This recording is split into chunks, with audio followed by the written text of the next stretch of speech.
Soy Marisol Flores, terapeuta del lenguaje del Centro Renzulli. En esta ocasión voy a hablar del protocolo de evaluación fonética fonológico revisado, más conocido como el PEF-R.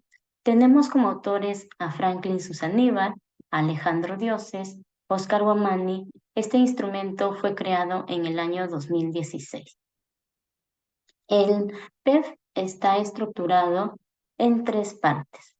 En la primera parte se encuentran los aspectos fundamentales del habla, los fundamentos fonológicos, fonéticos y fonológicos, la adquisición y desarrollo fonético.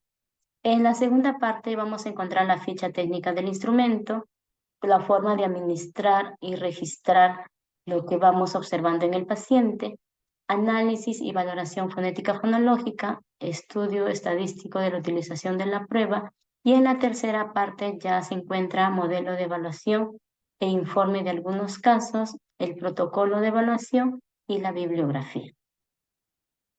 Empezaremos con los aspectos conceptuales del habla. Existen muchos conceptos sobre el habla, pero según lo refiere Franklin Susaníbar y su equipo, lo definen como una compleja relación de procesos neurolingüísticos, neuropsicológicos y neurosensoriales que van a permitir a la persona utilizar los códigos y reglas de su propio lenguaje.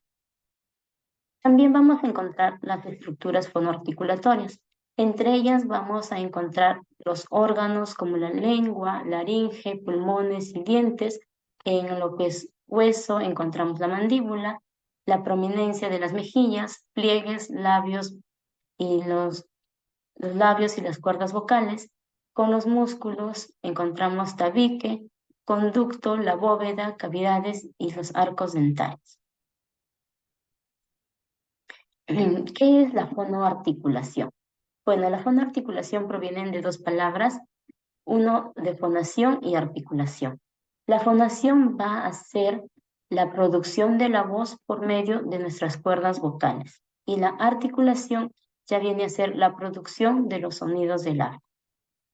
También se puede decir que es una serie de procesos donde se pueden distinguir procesos neurolingüísticos, que vendría a ser la fonología, y neuromusculares, así como neurofisiológicos, que vendría a ser la fonética. Es decir, la fonética es la forma como se está hablando cada uno de los fonos y por ende también las sílabas y palabras. Tenemos el habla y las funciones vegetativas. Anteriormente se creía que tener una adecuada succión, deglución al momento de comer o la masticación era un prerequisito para el habla. Pero con los nuevos estudios que ya se han venido realizando en los últimos 15 años, no se han encontrado evidencias suficientes o empíricas para asegurar ello. Lo que refiere al habla y la respiración, la emisión de sonidos al momento que la persona habla requiere de diferentes formas de respiración y no necesariamente de una respiración homeostática, es decir, en una sola forma de estar respirando, ¿no? Por eso que en terapia no sería adecuado decirle a nuestro paciente que respire antes de hablar, debido a que lo que vamos a hacer en él es que su habla sea mucho más lenta, pero no estaríamos logrando casi nada en lo que respecte a su tratamiento. Y también tenemos el habla y movimientos orofaciales. Pues realizar movimientos de algunas estructuras anatómicas, como de repente sacar la lengua, moverlo a un lugar a otro, desplazamientos y lateralización de los labios, o de repente inflar las mejillas, soplar, inflar globos, sin asociar estas praxias o estos movimientos a la emisión de algún sonido, no ayuda en el habla, porque el habla solo se va a aprender hablando. Al momento de producir el habla, los movimientos que se realizan son mínimos. También encontramos al habla y el tono muscular. Pues el tono muscular es controlado por nuestro sistema nervioso central. El tono muscular va a presentar dos componentes, un activo y un pasivo. En el componente activo se encuentra la tensión muscular involuntaria y equilibrio que mantiene un órgano sin llegar a la fatiga. Y en el tono pasivo se va a referir a la resistencia que ofrece el músculo frente a una acción de estiramiento. No necesariamente existe una asociación directa entre el tono muscular y los trastornos del habla. El habla y la fuerza muscular. Para hablar no es necesario mucha fuerza muscular, ya que a veces se ha podido escuchar o anteriormente se creía que de repente personas que tenían bajo tono muscular, debido a ello no se podía hablar. Pero como lo mencioné anteriormente, hace 15 años ya atrás, diferentes investigaciones han dicho que no hay suficientes investigaciones para asegurar ello, ¿no? Debido a que cuando nosotros hablamos solo utilizamos del 10 al 20% de la fuerza muscular de los labios y del 11 al 15% de la mandíbula y alrededor del 20% del mecanismo velofaríngeo. Por ende, se descarta que la etiología o el origen de los trastornos del habla, entre ellos los trastornos del sonido del habla, sea debido a la fuerza muscular. Fundamentos fonéticos fonológicos. Bueno, en lo que refiere a la fonética va a presentar dos unidades básicas, lo que son los sonidos del habla, conocidos también como fonos, que se dividen en consonantes y vocales, y los elementos suprasegmentales o rasgos prosódicos, que van a ser el tono, el acento y la duración que se da en cada palabra que la persona va a hablar. En lo que refiere a la fonología, se menciona que es la capacidad lingüística cognitiva para discriminar los sonidos del habla, reconocerlos y asignarles un valor contrastivo dentro del código fonológico utilizado.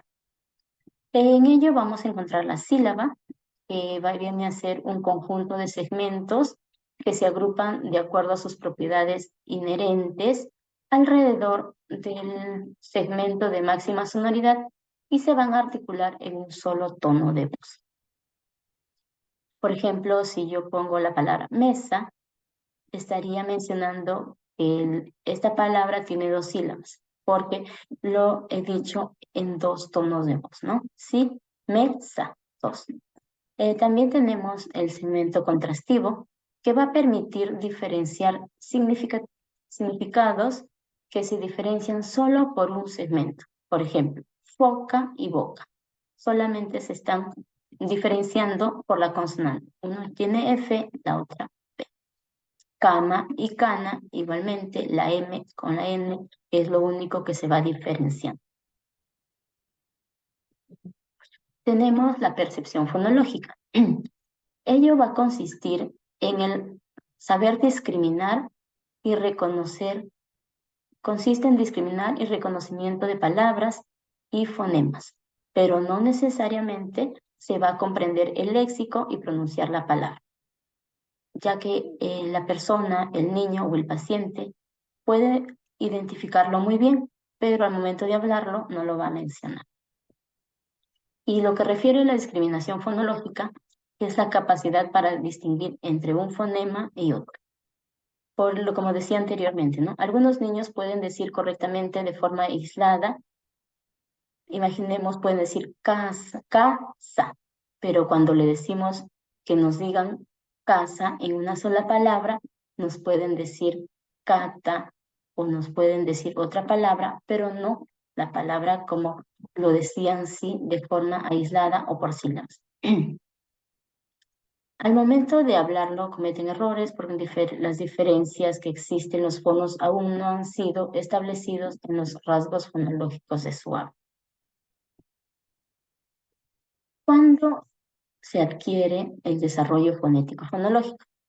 Existen diferentes etapas. En primer lugar, se va a encontrar el desarrollo perceptivo, que a partir del 5º mes de gestación se menciona que el oído de la persona ya se encuentra funcional.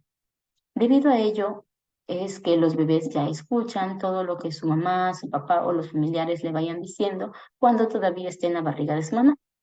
y por ende, cuando los bebés recién nacen, van a tener preferencia por la voz de su mamá a que la de otras mujeres. Si nosotros de repente tenemos algún familiar o algún niño en casa, hemos podido observar que un bebé puede estar llorando. Pueden haber dos, tres mujeres si quieren calmarla y no se calma, pero el solo escuchar el habla de su mamá, el niño se va calmando. Entonces, por eso estamos haciendo en cuenta que él ya percibe el sonido o percibe el habla de su madre. Luego tenemos el desarrollo productivo. El desarrollo productivo se va a dar en tres estadios. En el estadio 1 comprende desde el nacer, desde los 0 meses hasta el 1 año de edad. En esta etapa también se conoce como la etapa de comunicación prelingüística. Es decir, acá el bebé no habla, pero va evolucionando desde producciones involuntarias hasta el balbuceo. Los bebés escuchamos en algún momento que dicen agu, agu o ta, ta, ta. Entonces eso ya es un lenguaje que está presentando nuestro niño. Un habla, ¿no? En el segundo estadio comprende desde los 12 meses a los 18. Esta etapa se denomina etapa fonológica de las 50 palabras. Entonces, entre el año y medio se adquieren las 50 palabras que se van a caracterizar fonética y fonológicamente por el uso de consonantes bilabiales y alveolares.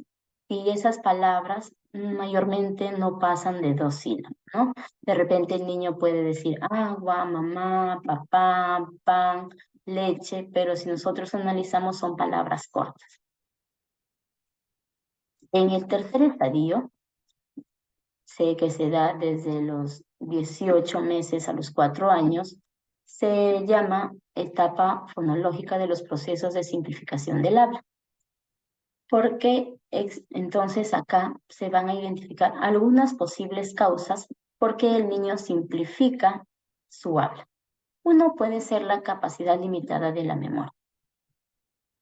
2, la limitación a nivel de representación de la palabra por parte del niño.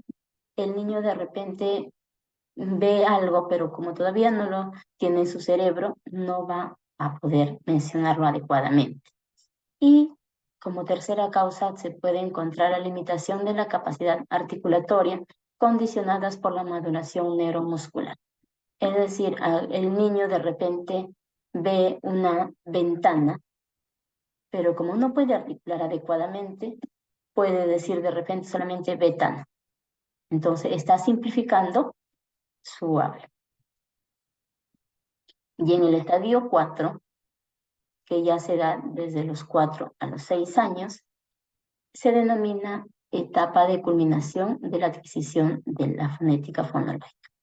Bueno, en esta etapa se va a esperar o es esperado que el niño logre hacer producciones correctas de las palabras desde las más simples a las complejas y vayan desapareciendo los procesos de simplificación fonológica que se presentaban en el estadio anterior. Luego vamos a ver el tiempo y la cronología de la adquisición fonética fonológica. En este cuadro podemos observar que a los 2 años se van a adquirir las vocales como la A, O, U, E, I. Luego a los 3 años ya se encuentran la M, la N, la ñ, la P, la T, la K, la B y la D, y así sucesivamente, que podemos observar en cada año que se va adquiriendo, ¿no? La mayoría de los fonemas se van adquiriendo a los 3 años, a diferencia de la R simple que se adquiere a los 4 y la R múltiple ya a partir de los 5 años, ¿no? Es lo esperado. Bien, entonces ahora vamos a hablar de la ficha técnica del PEF. En este caso, ya había mencionado el nombre del instrumento, los autores, el año de publicación. Bueno, la procedencia es del Instituto Psicopedagógico EOS Perú. La administración es individual y el ámbito de aplicación va a ser desde los 3 años en adelante.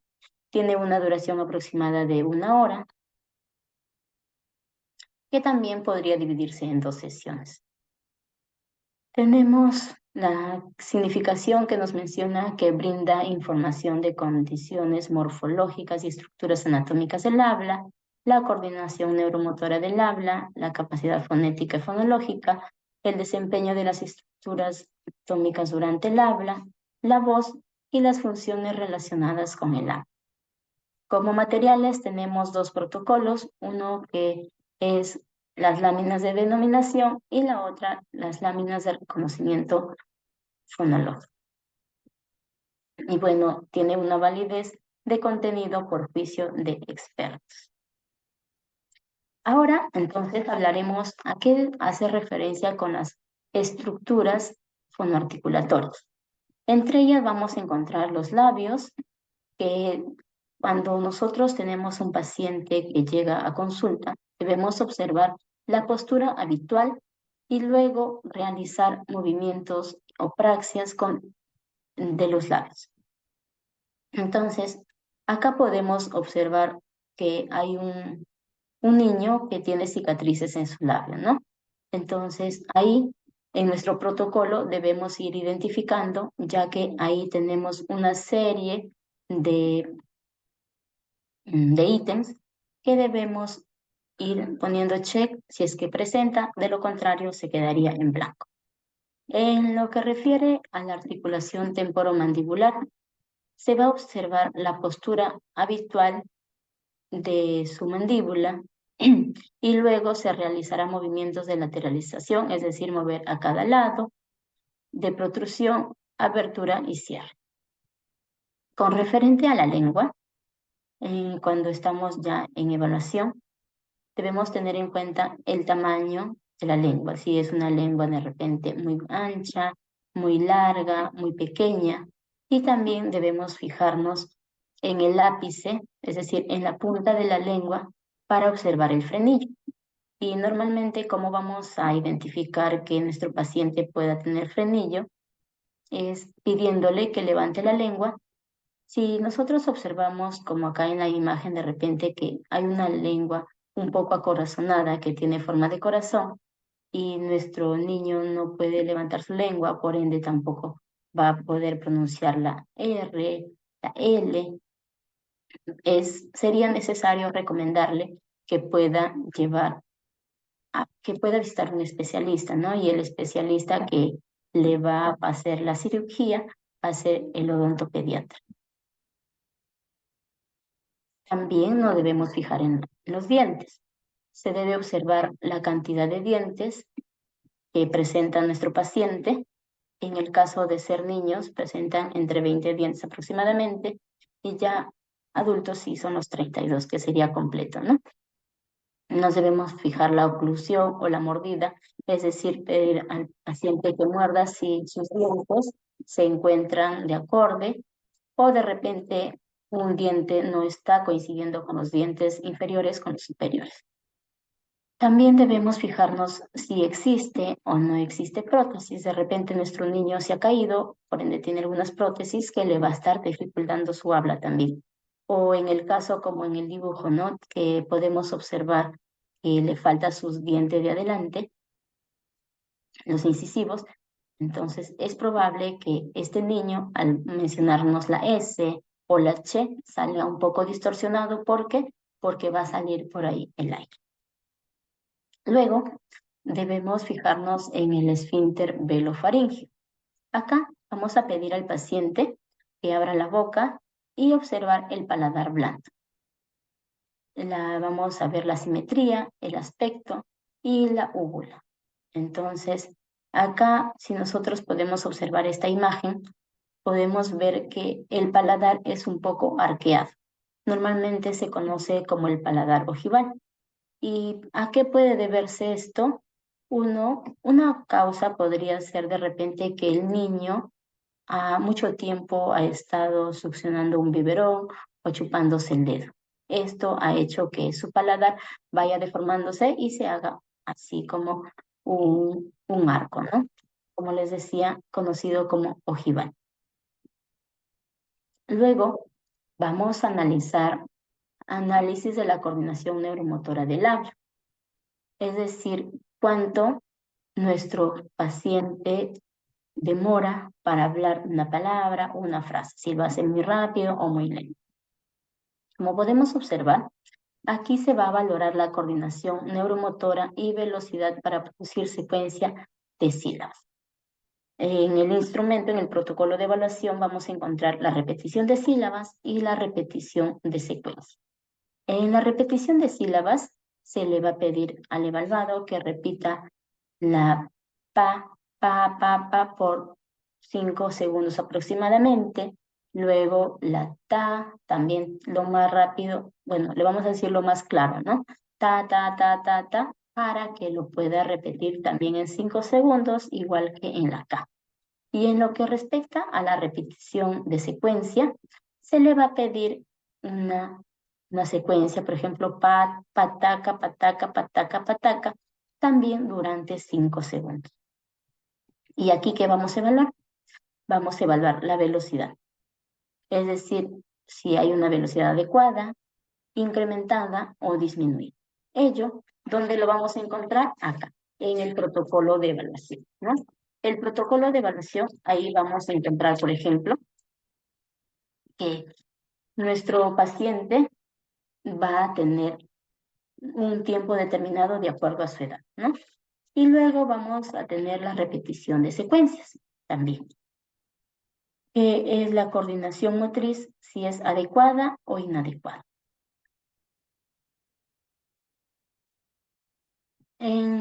Seguidamente tenemos la parte fonética y fonológica. Vamos a encontrar la repetición de sílabas y la repetición de palabras. Aquí nosotros, los evaluadores, vamos a pedir a nuestro paciente que repita la sílaba. Por ejemplo, acá le vamos a decir, como podemos saber en la parte fonética fonológica, que sería la repetición de sílabas, le decimos A y el paciente debe repetir A, ¿no? O en caso de las vocales, luego ya tenemos la ma, la na, la ka, la pa, la sa. Entonces, todo ello vamos a pedir. Y nosotros vamos a registrar tal como le dice el paciente, ¿no? Pero para ello, en el caso de que nosotros no le escuchamos bien a nuestro paciente, pasamos y continuamos con las tres siguientes. Imaginemos que nos vamos a basar acá en 3 años. Que tenemos IA, IO, IE, UE, UA, EI, AI, UI. Imaginemos que el niño yo le escuchaba bien, pero en UE no la escuché. No, ya no la vuelvo a repetir. Entonces, le continúo con las 3. Cuando termino, vuelvo a que me vuelva a decir. Si yo le dije y igual, yo no le entiendo, entonces vuelvo a tomarle cuando ya termine toda la prueba. Cuando ya he terminado hasta la edad que le corresponde, le vuelvo a preguntar. Pero si en la tercera vez yo ya no le comprendí, lo escribo tal como lo ha hecho. Y luego, en lo que se respecta a la repetición de palabras también, ¿no? Yo le digo, imaginamos que empezamos acá de 3 años, le digo pala, paloma, y el pala, él me lo debe repetir, paloma me lo debe repetir. Imaginemos que me dijo pala bien, pero no me lo dijo bien paloma. Entonces igual yo paso hasta acá donde me dice mapa, mapache, y regreso. Una segunda vez. Pero si en la segunda vez tampoco comprendí lo que me ha dicho, continúo hasta terminar toda la subprueba. Cuando terminé toda la subprueba, ya regreso a la palabra paloma que no la había comprendido. Y si otra vez me lo dice de repente mal, yo lo voy a escribir tal como me lo dijo.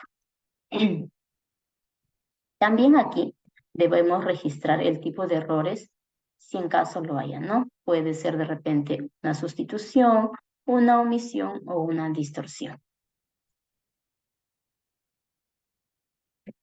Ahora vamos ya a hablar de la denominación de imágenes.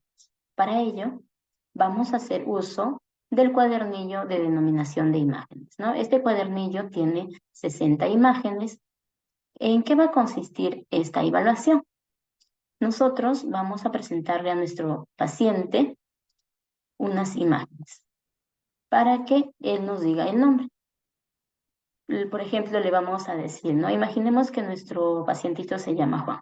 Juan, te voy a enseñar algunas imágenes y tú me lo vas a decir qué es.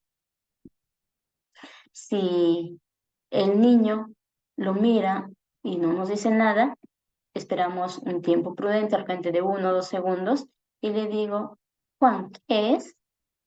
Si el niño se ríe o de repente me dice, no sé, yo le voy a decir, mira Juan, esto es una pelota. ¿Qué es? Y él me va a decir, una pelota.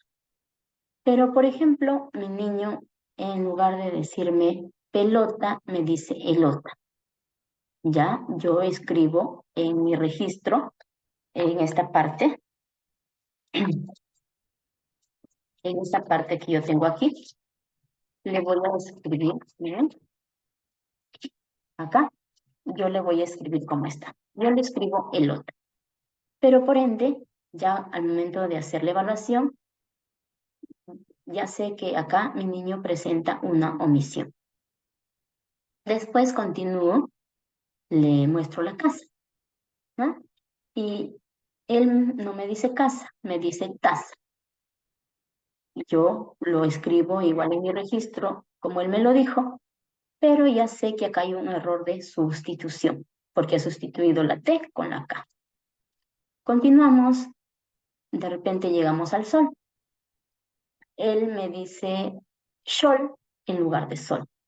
Yo lo escribo como sol, pero lo registro como distorsión, es decir, que no está bien, ¿no? Entonces, en este caso, si mi paciente me lo dijera de esa manera, ya yo sé que esto no está bien, que son en esos fondos donde yo debo trabajar con él. Y así sucesivamente hasta completar las 60 imágenes. Ahí vamos a encontrar los diptongos, las trabadas, las licuantes, y todas las consonantes, ¿no? Luego tenemos la discriminación fonológica. Aquí nuestro paciente debe entender los conceptos de igual o diferente. Para ello, entonces, yo le debo dar algunos ejemplos. De repente le digo a mi paciente, carro y tarro, ¿son iguales o diferentes? Mi paciente me dice diferentes. Ya, entonces yo sé que sí identifica, pero por A o B que mi paciente me diga son iguales, le vuelvo a dar otro ejemplo. Si ya me lo identifica, continúo con la evaluación de esta subprueba, ¿no? ¿Y cómo se debe hacer esa subprueba? El evaluador debe ponerse detrás del niño. ¿Para qué? Con la finalidad que el niño no se dé cuenta cómo le estamos mencionando, porque como podemos, es discriminación fonológica que lo debe escuchar, ¿no? Y acá tenemos el instrumento que me va a decir pena, pena. El niño me dice igual y la clave es igual, entonces yo lo pongo correcto. Pero si el niño me dice diferente, pero yo ya tengo acá las claves, que es igual, le pongo incorrecto. Luego empiezo o comienzo, continúo, ¿no? Capa, capa. El niño me dice diferente. Ah, ya. Diferente le pongo correcto. Si me dice iguales, le pongo incorrecto porque la clave es diferente. Y así continuamos hasta terminar las 14 palabras o grupo de palabras. Seguidamente, vamos a evaluar el reconocimiento fonológico. Para ello, vamos a hacer uso del cuadernillo de reconocimiento fonológico. Como les había mencionado, teníamos dos cuadernillos, el uno de imágenes y el otro de reconocimiento. Aquí yo he puesto solamente una parte, bueno, una lámina, porque son más, ¿no? Acá, para evaluar el reconocimiento fonológico, no se evalúa todo. todo el instrumento. Solo se va a evaluar para contrastar los dice, solo se debe evaluar los contrastes fonológicos correspondientes a los grupos de fonemas que el evaluado presentaba dificultad. Entonces, el evaluado debe señalar la imagen de la palabra que escucha. Cuando el evaluador le hace ya esa subprueba, no debe verbalizar artículos y debe decir solamente la palabra. Es decir, yo acá no le voy a decir la casa, no, solamente casa. La fuente, no, solamente fuente, y acá puente. No puedo decir el puente, solamente utilizamos la palabra. ¿Y cuándo vamos a considerar correcto? Cuando responde adecuadamente a todos los ensayos. Si nosotros podemos observar aquí en la tabla, tenemos 5 ensayos. Acá, por ejemplo, en la primera, en lo que es la que corresponde a oclusivas y explicativas, tenemos puente. Ya, yo le digo a mi niño puente, él me lo señala. Le digo puente, me lo vuelve a señalar. Le digo fuente, mi niño me lo vuelve a señalar. Hasta ahí vamos bien. Le digo puente, me señala. Y cuando le digo fuente, otra vez me señala puente, estamos. Pero si el niño lo hacía todos correctos, le considero como reconoce, como que sí reconoce. Y así sucesivamente vamos a ir aplicando en todos esos fonos que él había presentado dificultad. ¿Y de dónde sacamos ello? Del anterior, que era la denominación de imagen. Luego vamos a tener el desempeño de las estructuras anatómicas del habla. Acá se va a observar la forma de articulación durante toda la evaluación. Entonces nosotros debemos estar atentos a todo como nuestro paciente está hablando, desde el momento que llega hasta el momento que se va a retirar. ¿Y qué se tiene en cuenta aquí? Vamos a tener en cuenta la voz, es decir, si presenta eufonía o disfonía. ¿Y en qué consiste la eufonía? Es el efecto acústico agradable, es decir, la forma adecuada de cómo las personas hablamos, ¿no? Y la disfonía va a ser la pérdida del timbre normal de la voz. Es decir, hay personas que muchas veces van a hablar bien bajito y no se les entiende casi nada. Funciones relacionadas con el habla.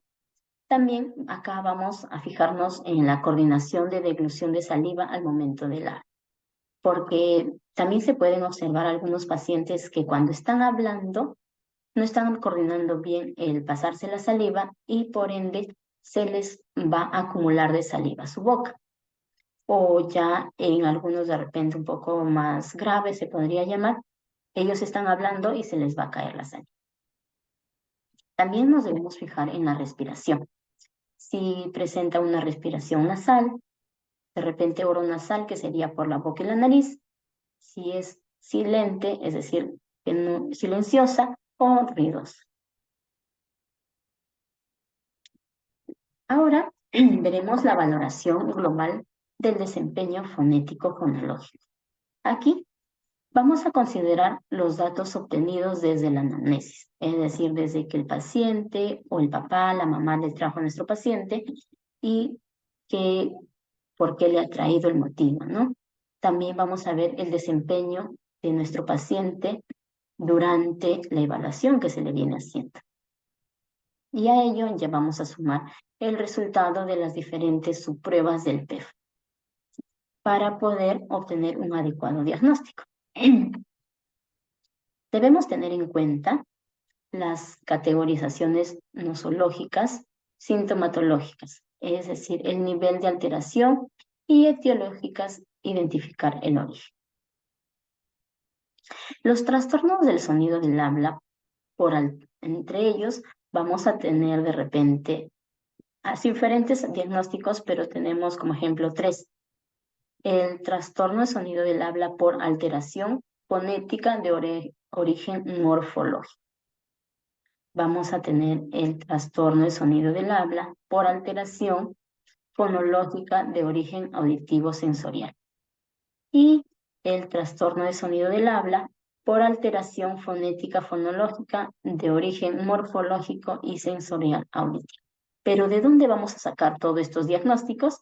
De toda la evaluación que le hemos hecho a nuestro paciente del PEF, más la anamnesis que hemos hecho con los padres o la persona que trajo al evaluado, y sumado a ello, cómo hemos visto nosotros su desempeño durante la evaluación.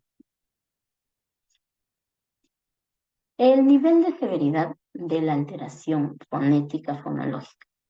Bueno, según este cuadro tenemos que vamos a tener los indicadores, edad e inteligibilidad, es decir, que las personas lo entiendan, y el nivel de desempeño. Vamos a decir que hay un nivel de desempeño adecuado cuando el paciente emite y utiliza todos los sonidos esperados para su edad cronológica, ¿no? Tanto en palabras aisladas a la imitación como el discurso espontáneo. Y por ende, se entiende, su lenguaje lo entiende cualquier persona. Vamos a mencionar que hay una alteración leve cuando va a emitir y utilizar todos los sonidos correspondientes a las edades anteriores, pero le faltan 2 sonidos esperados para su edad cronológica.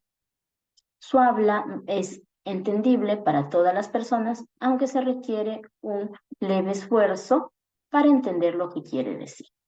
Ahí estamos en una alteración leve. ¿Cuándo decimos que nuestro paciente presenta una alteración moderada? Cuando ya va a presentar varios errores en los sonidos esperados para su edad.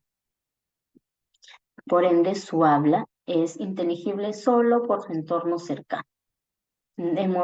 Muchas veces hemos visto pacientitos de repente que vienen a consulta, nosotros casi no lo entendemos, ¿no? Pero sus papás o la persona que le trae sí lo entiende. ¿Por qué? Porque ya están acostumbrados a ello. Y ya vamos a mencionar que hay una alteración severa porque evidencia múltiples y significativos errores. Es decir, a este pacientito su habla se torna no muy inteligible, ni su entorno mismo lo entiende, ¿no? O sea, hay padres que dicen, quiere hablar mucho, habla bastante, pero no lo entendemos. Por ende, como no lo entienden, el niño se frustra, el niño se molesta y el niño ya no quiere. Entonces, de acuerdo a esta tabla, tenemos que considerar la severidad de alteración fonética fonológica que presenta nuestro paciente. Ya, para ir finalizando, vamos a hablar del informe. En el informe vamos a considerar los datos generales, es decir, el nombre del niño, la edad, el sexo, cuándo nació, ¿no? Si es que está estudiando, en qué colegio estudia, de repente el nombre de sus padres, todos los datos generales. En el motivo de consulta vamos a escribir el motivo por el cual le traen sus padres o familiares o algún apoderado. Exactamente se va a poner lo que ellos vienen o lo que ellos mencionan. Acá no debemos poner ningún antecedente. Luego vamos a poner las observaciones generales y de conducta. Entonces aquí vamos a poner si el niño se sienta tranquilo, el niño obedece las instrucciones, o el niño de repente se mueve de un lugar a otro, no hace caso a lo que el especialista le indica. Todas las observaciones que podamos ver. En la parte 4 vamos a poner los datos relevantes del desarrollo. Aquí ya podemos poner si es que el niño de repente sufrió alguna caída fuerte que haya podido afectar su lenguaje, o que de repente presentó labio leporino. Vamos, si tiene algún familiar que presente también problemas de lenguaje. Entonces, datos relevantes que nos puedan ayudar también a darnos cuenta el porqué de la dificultad que viene presentando. Cuando ya hemos considerado todo ello, vamos a empezar con los resultados. Para los resultados, pues tenemos que poner todas las subpruebas que hemos evaluado, empezando por las estructuras anatómicas del habla, la coordinación motora del habla, la fonética fonológica, el desempeño de las estructuras anatómicas de su habla, la voz, las funciones relacionadas con el habla. Cuando ya hemos puesto todo ello, vamos a poner las conclusiones diagnósticas. Es decir, de toda la evaluación que hemos hecho, ¿a qué conclusión estamos llegando, ¿no? ¿A qué conclusión o qué diagnóstico también se le estaría denominando a la dificultad que presenta nuestro paciente? Como último ya paso, vamos a dar recomendaciones. Las recomendaciones se dan para el niño, para la familia y para otros profesionales en caso sea necesario, ¿no? De repente este informe está que presente a su colegio, ya entonces tenemos que ponerle recomendaciones para la profesora. O si es, de repente le mandó un psicólogo, recomendaciones para el psicólogo, para cualquier especialista que les sea solicitado. Y bien, acá he podido poner un modelo de informe que está en el internet. Acá he copiado el link, donde vamos a encontrar de forma detallada un informe realizado por Franklin Susaníbar, que es uno de los autores de este instrumento, y creo que el utilizarlo nos va a ser de mucha validez porque vamos a ir detallando tal como debería ser. Muy bien, entonces eso es todo lo referente al